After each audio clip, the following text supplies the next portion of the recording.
Não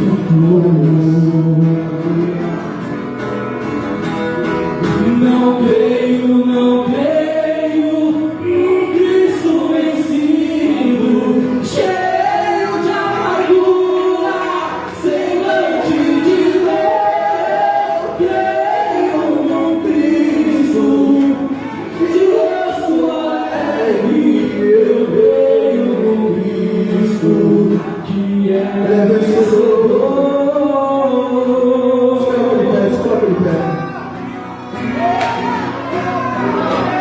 E um dia também, olha só, o verei face a face,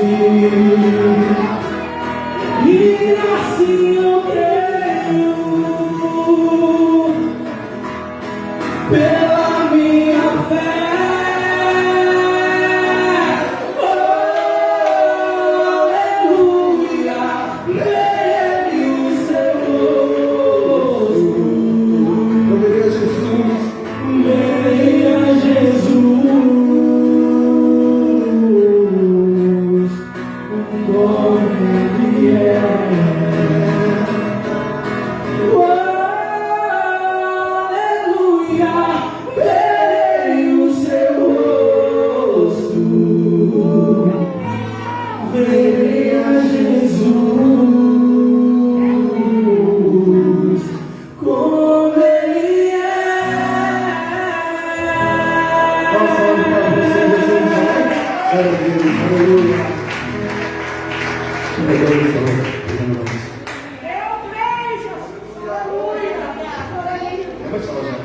Maravilhoso, né? Porque tem falado conosco a de louvor, vai continuar falando a minha palavra.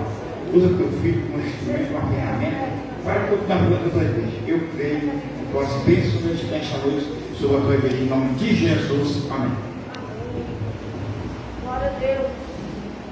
Cumprimento os irmãos com a paz do Senhor Jesus, amém? Amém. Quero que se permitem os irmãos, abra a Bíblia comigo no livro de Lucas, capítulo de número 2. Estava ali sentado, perguntando a Deus qual mensagem que eu traria nessa noite, até quando eu vinha no carro juntamente com minha esposa. Ela perguntou: vai pregar o que hoje, amor? Eu disse: eu estou na dispensação do Senhor.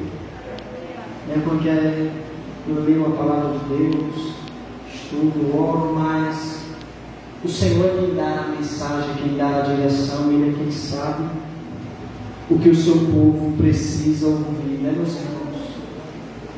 Então acontece de o pregador preparar uma mensagem, chegar na hora do culto, Deus dá outra direção, e esse texto já estava ardendo no meu coração. Então eu disse a Deus: se for esse texto mesmo, o Senhor vai confirmar. Quando a pastora leu para apresentar as crianças, eu diria Lucas 2 mesmo, Jesus, que eu vou pregar esta noite. Amém? Quero dizer para os irmãos que é um motivo de muita alegria para mim poder estar mais uma vez trazendo a palavra do Senhor. Nas sextas-feiras nós estamos aqui com um estudo abençoado do Apocalipse, meus irmãos. Eu falei que sexta-feira passada que nós iríamos emigrar para o capítulo 5, para nós já dar a entrada na próxima aula sobre a questão do arrebatamento da igreja. E a minha esposa até começou comigo, ela disse: amor, mas você falou em o capítulo 2, o capítulo 3, o capítulo 4, você já disse que é logo no capítulo 5. E eu disse a ela: porque tudo que nós vamos estar analisando está dentro do capítulo 1, porque boa parte do livro do Apocalipse é só repetição. Então, nós vamos entrar, mas o capítulo 2, capítulo 3 e 4 vai entrar, porque quando a gente começar a mexer com a igreja e falar do arrebatamento da igreja, a gente vai falar do capítulo 2 e 3, que fala do período da igreja. Amém, meus irmãos? Que vocês possam estar vindo para estar recebendo o conhecimento da palavra de Deus, O Espírito Santo de Deus tem muito a nos dar. Vamos ler a partir do versículo 1 do capítulo 2 do Evangelho segundo escreveu São Lucas. Amém, meus irmãos? Nos diz assim a palavra de Deus: e aconteceu naqueles dias que saiu um decreto da parte de César Augusto, a fim de que toda a população da terra fosse recenseada. Este recenseamento, primeiramente, foi feito sendo Quirino, governador da Síria, e todos iam para serem recenseados, cada um na sua própria cidade. Subiu também José da Galileia, cidade de Nazaré, à Judéia, cidade de Davi, chamada Belém, porque era da casa da família de Davi, a fim de ser recenseado com Maria, sua mulher, desposada com ele, e estava grávida. E aconteceu que, estando eles ali, se cumpriu os dias em que havia de dar à luz, e deu à luz ao seu filho primogênito, e envolveu em panos e deitou numa manjedoura, porque não havia lugar para eles na estalagem. Podemos assentar. Queridos e amados irmãos, quando nós paramos para observar, analisar a história do nosso Senhor e Salvador Jesus Cristo, e se nós pudéssemos fazer um tópico em dividir a trajetória do Senhor no que diz respeito à sua encarnação, um tópico a respeito do projeto de Deus para a nossa vida, e a gente pudesse dividir e tentar entender o que fazia, com que fosse o maior propósito de Cristo enquanto Ele estivesse encarnado nessa terra. Se nós fizéssemos uma pergunta aqui nesta noite, eu acredito que alguém se atreveria a levantar as mãos e dizer: o maior propósito do Senhor Jesus era morrer na cruz do Calvário. Se nós pudéssemos perguntar, alguém ia levantar as mãos e ia dizer: o maior propósito do Senhor Jesus era tirar os nossos pecados. Porém, quando nós vamos discorrer a palavra de Deus, como eu bem comecei falando, todas essas coisas que eu aqui citei faz parte de subtópicos. Era como se nós colocássemos subtópicos nesse grande projeto, nessa grande trajetória, nesse grande plano divino. E se eu perguntasse para a Bíblia, e a Bíblia respondesse para nós, o interessante é que ela dá a resposta. A gente pergunta e ela dá a resposta. Qual é o maior propósito, o maior projeto, a maior missão de Jesus, que envolvia todos esses subtópicos? Morrer na cruz do Calvário, tirar os nossos pecados, sofrer. E a Bíblia responde para nós: o maior projeto de Jesus era cumprir tudo o que estava registrado na Escritura. Amém. Glória a Deus. Com isso, Jesus ia provar que Deus nunca pode mentir. Olha para o irmão que está do seu lado e diga para ele: Deus não pode mentir. Só quero ler um texto aqui rápido, que se encontra em Hebreus, capítulo de número 10, verso 7, na área de Apocalipse. A gente até citou esse texto, só para que você entenda. Diz assim: Cristo na eternidade: então disse eu, aqui estou, Cristo falando com o Pai, pois eu vim como está escrito no princípio do rolo ao meu respeito, para fazer, ó Deus, a sua vontade. Então, quando Cristo vai se encarnar, o Pai olha para ele e diz para ele: meu filho, eu sei que você é Deus, você é divino, mas você vai ter que assumir a forma humana. E quem é que diz isso? Quem é que diz isso para nós? Paulo. Quando Paulo fala em Filipenses, capítulo de número 2, versículo de número 5, ele vai dizer que haja em vós o mesmo sentimento que houve também em Cristo. Que sentimento? O sentimento de submissão, o sentimento de humildade, o sentimento de obediência, o sentimento de dizer: aqui, ó Deus, eu vou fazer a sua vontade. Só com aquele texto de Hebreus que a gente leu, Jesus já estava declarando que ele, ao se encarnar e vir ao mundo, ele não ia viver como ele queria viver, ele não ia fazer o que ele queria fazer, ele não ia comer o que ele queria comer. Até a comida dele, quem disse que ele tinha que comer o Pai registrou na profecia disso aí. Escreva aí, Moisés, ele vai comer peixe. Escreva aí, Isaías, ele vai comer mel e manteiga, até que ele saiba discernir entre o bem e o mal. O que é que ele vai vestir? Escreve aí, Isaías, que ele vai se vestir de uma roupa de linho fino. Aonde ele tem que ir? Escreve aí, Isaías, que ele vai andar pelo termo de Tiro e de Sidom, e uma luz vai raiar para esse povo que anda em trevas, e quando vê ele, esse povo vai enxergar uma luz maravilhosa. Então Jesus, ele não ia para onde ele queria ir. O seu eu teve que ficar ofertado diante do Pai, o seu querer teve que ficar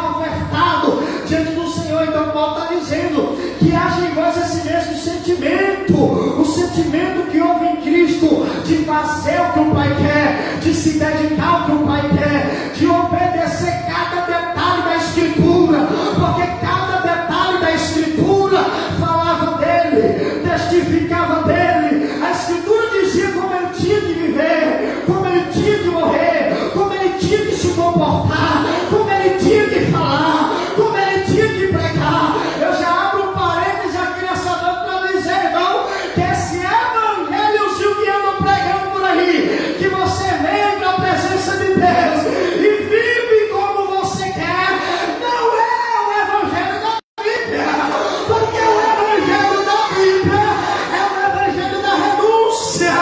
Jesus disse: aquele que quiser, olha que não obriga ninguém a vir, olha que ninguém é obrigado a vir, mas ele disse: se quiser vir, venha, se quiser me seguir, siga.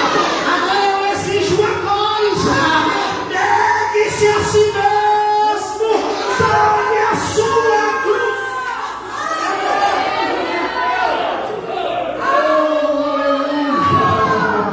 Eu sinto a presença de Deus aqui nesta noite, porque o evangelho da graça é o evangelho da renúncia. Viver como quer é fácil, agora viver como Deus quer outra coisa, andar como Deus quer outra coisa, pregar o que Deus quer que pregue é outra coisa. Mas Jesus disse: eis-me aqui, ó Deus. Grite nessa noite: eis-me aqui, ó Deus, para fazer, diga, para fazer a sua vontade.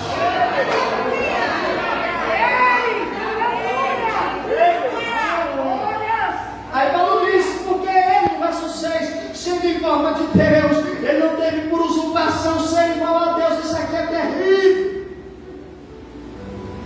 Por quê? Porque na época em que o verbo se faz carne e habita entre os homens queriam ser Deus, os imperadores queriam ser Deus. Aí Deus olha assim e diz: eu vou virar homem.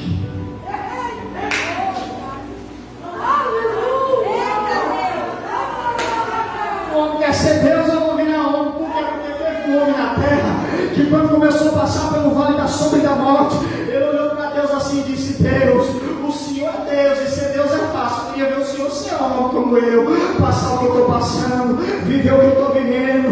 Eu queria que o Senhor fosse homem como eu.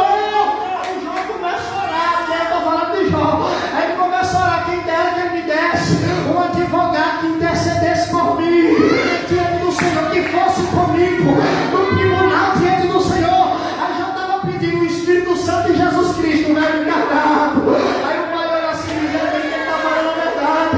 A gente não sabe o que é fama, a gente não sabe o que é bom, a gente não sabe o que é ser, porque Deus não passa fome, Deus não sente dor, Deus não sabe o que é ser traído. Mas quando o verbo se faz carne e você começa a passar no vale da sombra e da morte, e você começa a falar até besteira, murmurar, é nessa hora que ele se levanta lá e diz: Pai, eu entendo ele, eu sei o que é fogo, eu sei o que é dor, eu sei o que é traição, porque o meu discípulo é quem eu mais amava e confiava, me traía, ele me roubava na cara dura, ele me vendeu por 30 moedas de prata.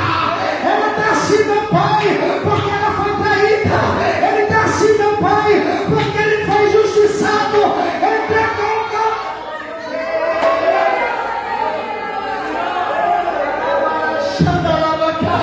Eu sinto Deus aqui nesta noite, porque o homem pode não te entender, o homem pode não te compreender, mas o verbo te entende. Ele fez carne, ele passou. Você faz.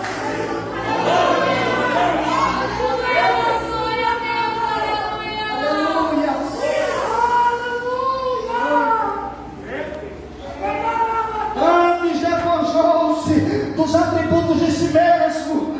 Então Pai está dizendo para ele: você não vai usar a sua divindade, você não vai usar a sua onipresença, você não vai usar a sua onisciência, você não vai usar a sua onipotência, você vai se colocar na dependência, você vai tomar a forma de servo, fazendo semelhante aos homens. Aleluia. Te amo, Jesus. Oh, aleluia. Só que para ele tomar essa condição, estava escrito a respeito dele. Então ele tinha que cumprir cada detalhe. Aí no livro de Gênesis, no capítulo de número 3, versículo de número 15, está escrito que ele seria, aleluia, da semente da mulher. Mas a profecia não para, o pai continua escrevendo e dizendo quem vai ser ele. Aí nós lemos lá na história dos filhos de Jacó, que ele pertenceria à tribo de Judá. Mas a história não para, a gente começa a ver o pai descrevendo quem seria ele. Aí no livro do profeta Isaías, diz que ele nasceria da virgem. Também a Bíblia vai dizer que ele seria do tronco de Davi, a raiz de Jessé. A Bíblia começa a descrever quem seria ele, até que eu chego diante de uma profecia, irmão, aonde ele tinha que nascer. Amém. Aleluia. Essa profecia está em Miqueias capítulo de número 2. E nesta profecia de Miqueias capítulo de número 2, Deus disse: e tu, Belém, embora seja a pequena entre as demais. Aleluia. Mas não tinha um lugar melhor para ele nascer, não tinha um lugar mais amplo, um lugar que chamasse mais atenção. Aí ele disse: eu vou escolher um lugar mais humilde para o meu filho nascer. Porque Deus não trabalha com pessoas soberbas, Deus não trabalha com pessoas orgulhosas, Deus trabalha com os humildes da terra. Então ele tinha que nascer em Belém, mas se não era fácil para ele, imagine para Maria, a mulher que ia gerar ele. Imagine para Maria, a mulher que ia dar a luz ao Filho de Deus. No capítulo de número 1 de Lucas, em versículo de número 30, o anjo vai até a Maria. Porque, irmão, todo mundo vai para esse marido e diz: Maria ficou grávida do Salvador. Agora eu queria ver alguém que está na pele de Maria. Porque Maria ficou conhecida na boca daqueles homens daquela época, dos fariseus saduceus, como uma prostituta. Um dia eles olhou para Jesus, eles tiveram a coragem, irmão, de olhar para Jesus e dizer que Jesus era filho de prostituição. Então, falar hoje de Maria, que deu a luz ao Salvador, é fácil. Eu queria ver se alguém queria estar na pele dela. Eita Deus. Aleluia. Porque o anjo aparece para ela e disse: Maria, no verso 5 capítulo de Lucas, não temas, porque tu achaste graça diante de Deus. Deus te escolheu no meio de muitas aqui. Eu não sei o que foi que Deus viu em ti, mas Ele te escolheu a dedo. E eis que teu ventre conceberá, e darás a luz a um filho, e chamarás o seu nome Jesus, que quer dizer Salvador. Aí diz assim: esse teu filho será um varão grande, porque o projeto de Deus na tua vida é grande, o propósito de Deus contigo é grande, e ele será chamado Filho do Altíssimo, e o Senhor Jeová lhe dará o trono de Davi seu pai. Importante aqui. No verso 33 ele diz assim: e reinará para sempre. Dê glória a Deus. Glória a Deus. Porque você faz parte desse reino e você vai reinar com ele. E diz bem assim: e na casa de Jacó e o seu reino não terá fim. E então Maria disse o anjo: como acontecerá isso? Pois não conheço varão algum. Olha aqui, rapaz, eu sou uma mulher casada, já foi diante do juiz, já assinou o contrato, José já pagou o dote. Só que tem um detalhe: nós estamos na fase do desposamento. Ele foi preparar a nossa casa para quando ela estiver pronta, ele vir me buscar, nos levar para as bodas e eu ficar com ele. Eu ainda não coabitei com ele, eu ainda não me deitei com homem nenhum. Como é que isso vai acontecer? Como é que eu vou dar luz ao filho? Que negócio é esse? Porque às vezes Deus fala e você não entende, irmão. Mas fica tranquilo, se o projeto é de Deus, Deus sabe como ele vai fazer, Deus sabe como ele vai trabalhar. Eu posso imaginar o anjo olhando para Maria e dizendo: mulher, se acalma, esse negócio aí não é contigo, esse problema não é seu, esse problema é de Deus. Foi Deus que abriu a boca e falou: Isaías, eu vou tirar do ventre da virgem o meu filho, porque quando os inimigos cercaram Jerusalém, os filhos de Tabael queriam tomar o governo e se assentar no trono e acabar com a linhagem do Messias. Deus olha do céu, dá uma risada e diz: está vendo lá, Isaías? Eu quero nem nome tem que assentar no trono, é filho de Tabael, olha o nome do cara, nem nome ele tem, só parece o nome do pai dele, e ele quer sentar no trono do meu filho. Isaías, se levante e profetize dizendo: não sucederá isso. Olha o que Deus está dizendo nessa noite: o inimigo se levantou, o inimigo arquitetou o projeto, o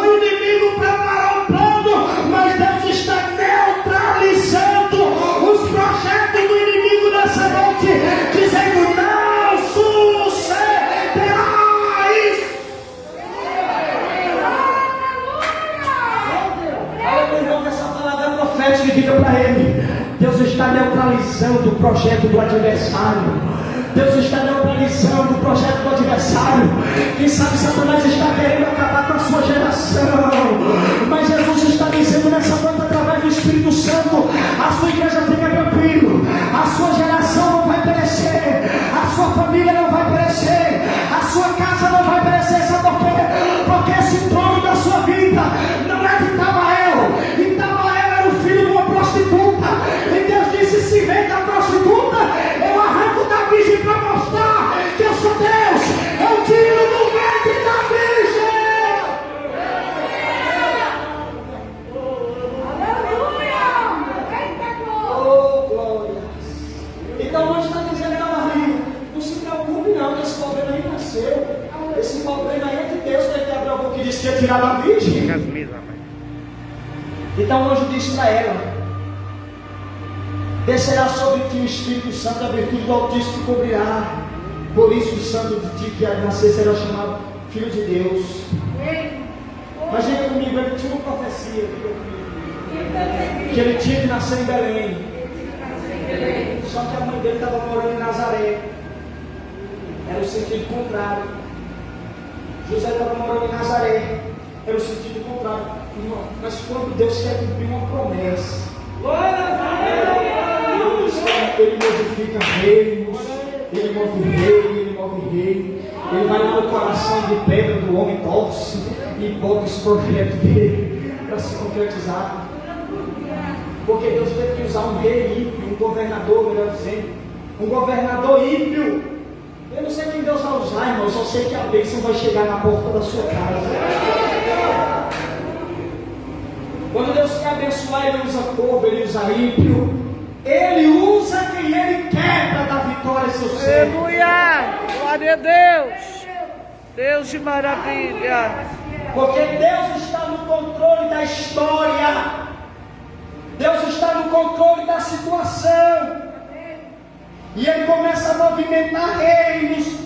Por quê? Porque quando Maria ficou grávida, Satanás deu risada e disse: mas esse aí não pode ser o Messias. Porque Satanás ficava todo, irmão.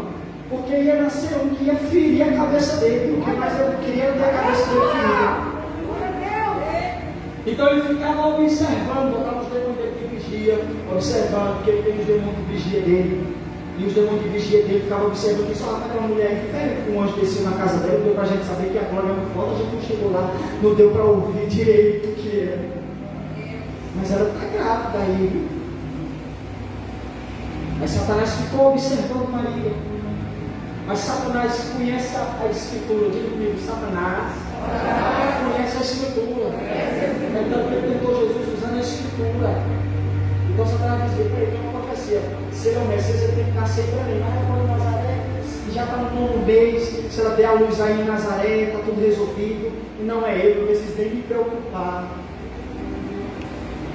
Mas Deus estava trabalhando sem que o adversário percebesse. Sem que Satanás soubesse, Deus estava trabalhando de uma hora para outra, irmão, de essenciamento. Olha, todo mundo que é de sua cidade, de sua terra, vá para a sua cidade, se alistar lá, declarar seu imposto de renda, sua família, quantas pessoas é. De repente saiu, a Bíblia faz questão de dizer, um decreto. Aleluia! Eu estou observando. A Bíblia faz questão de dizer, de repente saiu um decreto. E o decreto não era da terra, o decreto era do céu. Glória! Lá vai Maria andando para Belém, junto com José, 9 meses de gestação, enfrentando o deserto, a poeira, o frio, o calor. Lá vai ela caminhando com José para Belém, porque Deus estava conduzindo eles para um propósito. Atravessando o deserto, indo para o propósito. Quem sabe é assim que você está, atravessando o deserto, mas você vai chegar no propósito. E eles estão indo, Satanás persegue. O diabo disse: vou esperar eles lá em Belém, que se ela botar o pé em Belém e o menino nascer lá, eu mato ele na mesma hora que ele nascer. Ela pisa em Belém, meus irmãos. Porque eu vou falar está dentro da Bíblia. Quando Maria pisa os pés em Belém, a Bíblia diz no verso 6: aconteceu que estando eles ali em Belém, se cumpriu os dias de dar à luz, e ela começou a sentir dores. E ela começou a sentir fortes contrações. E ela começou a sentir dores. E o parto de Maria começou a ser complicado. Me pergunto por quê? Porque ela era virgem. E não tinha passagem para o menino sair. E a Bíblia demonstra, irmão, que Maria começou a sofrer uma agonia terrível. Mas onde está isso, pregador? No capítulo de número 19, verso 3 de 2 Reis. No capítulo 19 e versículo de número 3 do livro de 2 Reis, nos diz assim a palavra de Deus. 2 Reis, capítulo 19, versículo 3. Vou só ler esse texto juntamente com os irmãos para que você tenha uma ideia. E diz assim: e disseram assim, diz Ezequias: este é o dia de grande angústia, de vituperação e de blasfêmia, porque os filhos chegaram ao parto. Aqui é um tipo, uma projeção profética do dia do nascimento de Cristo. E não há força para dar à luz. Maria já não tinha força para dar à luz. E ela começa a sentir grandes angústias. Me pergunto por quê? Porque Satanás parou diante dela para atormentá-la. Você não sabe o que aconteceu, mas no mundo espiritual, naquele momento, irmão, uma batalha foi travada. No capítulo 12 do livro de Apocalipse, do versículo de número 4, a palavra de Deus vai nos dizer, já estou encerrando, só para que você entenda.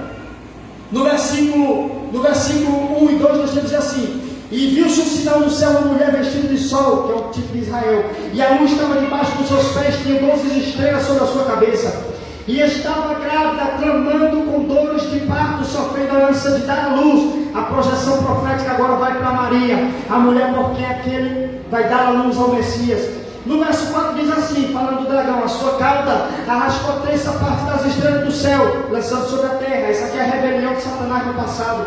Mas a projeção profética agora vai para o dia do nascimento de Cristo, a parte B. E o dragão pôs-se diante da mulher quando ela estava para dar à luz, a fim de devorar o seu filho quando nascesse. Então o adversário para ali de frente e diz: se o menino sair da mata, eu mato ele. Se o menino botar a cabeça para fora, eu mato ele. E por que João diz aqui que viu-se um sinal no céu? Não porque Maria é um símbolo de adoração. Já disse, esse texto tem uma visão escatológica em Israel. Numa projeção profética se aplica ao dia do nascimento de Cristo. Pergunta para ele: por que ele viu o sinal no céu? Porque aqui céu é região celestial. E nas regiões celestiais, Paulo disse: nós não lutamos contra carne nem sangue, mas contra principados e potestades que estão nos lugares celestiais. A batalha começou a ser travada. Porque você pensa que só porque ele era filho de Deus ia ser fácil para ele? Você acha que só porque ele era filho de Deus ia ser fácil para ele? A batalha estava travada, e quando ela percebe que ela vai morrer com o menino, ela começa a fazer uma oração. Ela olha para Deus e diz: Deus, eu não tenho força para botar esse menino para fora. Foi o Senhor que me deu esse menino. Toma ele nas tuas mãos. Quando as lágrimas dela começam a cair, ela começa a prantear, ela começa a chorar, porque você não sabe o valor da oração de uma mãe. Você não sabe o valor da intercessão de uma mãe. É por isso que o diabo não quer que você vá para ciclo de oração. É por isso que o diabo não quer que você ore, que você jejue, que você entre em campanha, porque a oração tem poder.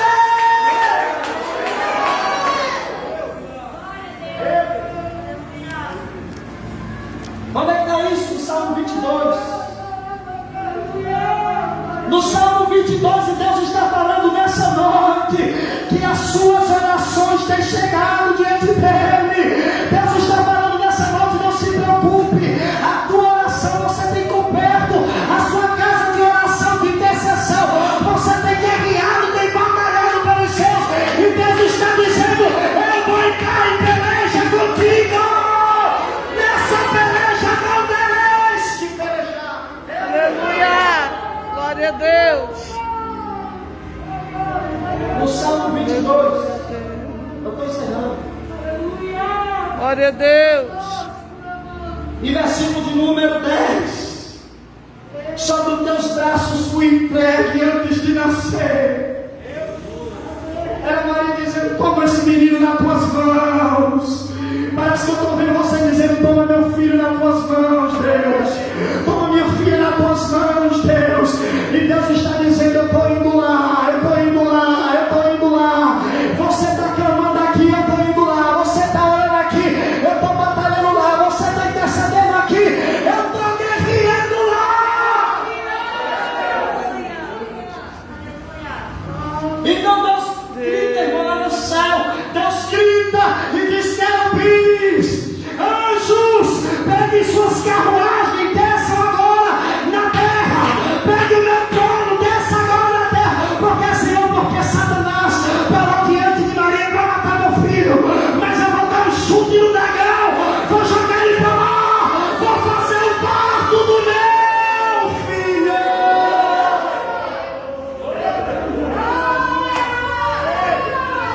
Minha sorina, lá vem o trono de Deus descendo, quatro querubins segurando o trono, pastor, e descendo milhões e milhões de anjos, 20 milhões de carruagens, está na Bíblia, 20 milhões de carruagens descendo, uma glória tremenda. Os pastores estão aqui pastoreando de noite, eles olham para cima, que clarão é esse? De repente a noite virou dia, era Deus descendo e os anjos com as carruagens, ele chega lá e expulsa o dragão de lá. Aí no verso 9, Cristo diz: mas tu mesmo, meu Pai, me tiraste do ventre da minha mãe.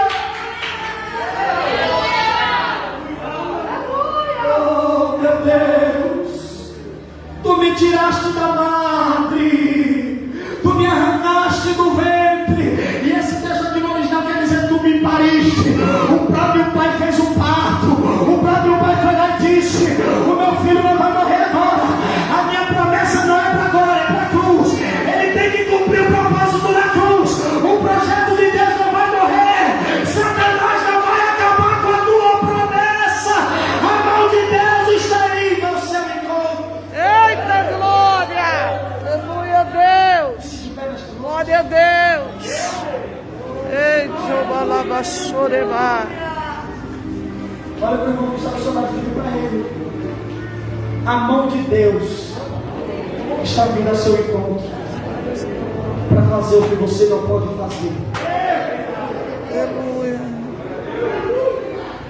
Deus! Aleluia! Se o próprio Deus foi capaz de descer na terra, irmãos, só para arrancar o seu filho da madre, o que é que ele não vai fazer pela sua oração? Aleluia! O que é que ele não vai fazer pela sua intercessão? Glória a Deus! A oração, a adoração tem um poder extraordinário de mover a mão de Deus a vida. Aleluia! Aleluia. Oh, glória! Feche seus olhos nesta noite. Rebadaço, que rebadaça! Oh, glória! Aleluia a Deus! Aleluia a Deus! Glória a Deus! Em nome de Jesus! Mas não rejeitou, então assim foi levado ao lugar de muita dor. Crucificaram, pegaram suas mãos, chicotearam, sangue caía no chão, mas ele amou. Mas ele amou, ele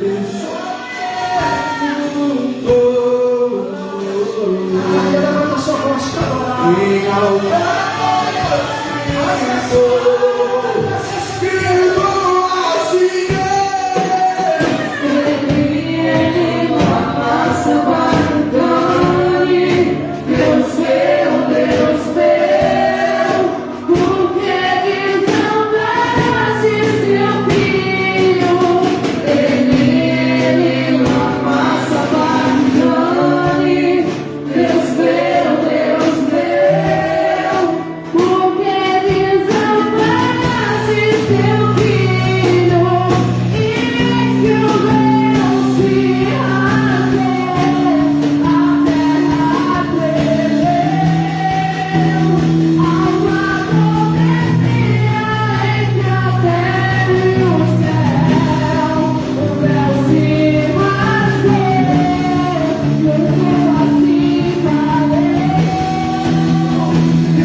Senhor nesta noite?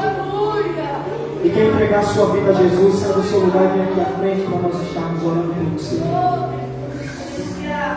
Eu acredito que o Senhor ele tem um grande propósito, um grande projeto para realizar a sua vida. Quem sabe você anda aí triste, cabisbaixo, angustiado, sem razão, mas para viver. Mas eu quero dizer para você que Jesus é a vida. Onde está a primeira pessoa para Jesus, sai do seu lugar. Corra para a presença do Senhor, para os pés da cruz. Aleluia. Aleluia. Aleluia. Espírito Santo, anda lá da sombra da comunidade. Meu Deus, Deus grande, Deus grande, Deus grande. Oremos ao Senhor, quero agradecer. Essa palavra é maravilhosa. Mas é muito forte, irmãos. Irmãos, Deus está me dizendo aqui nesta noite que respostas de orações estão chegando. Meu Deus.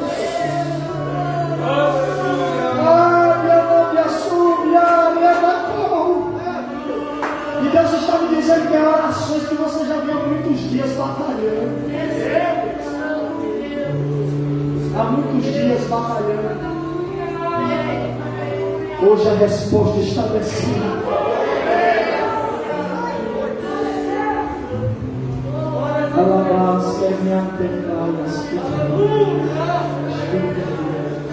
Senhor, meu Deus, eu te agradeço, meu Pai, nesta noite por esta palavra maravilhosa que o Senhor falou no nosso coração, que o Senhor, meu Pai, ministrou sobre o nosso ser. Te louvamos e te agradecemos pela tua fidelidade, em nome de Jesus.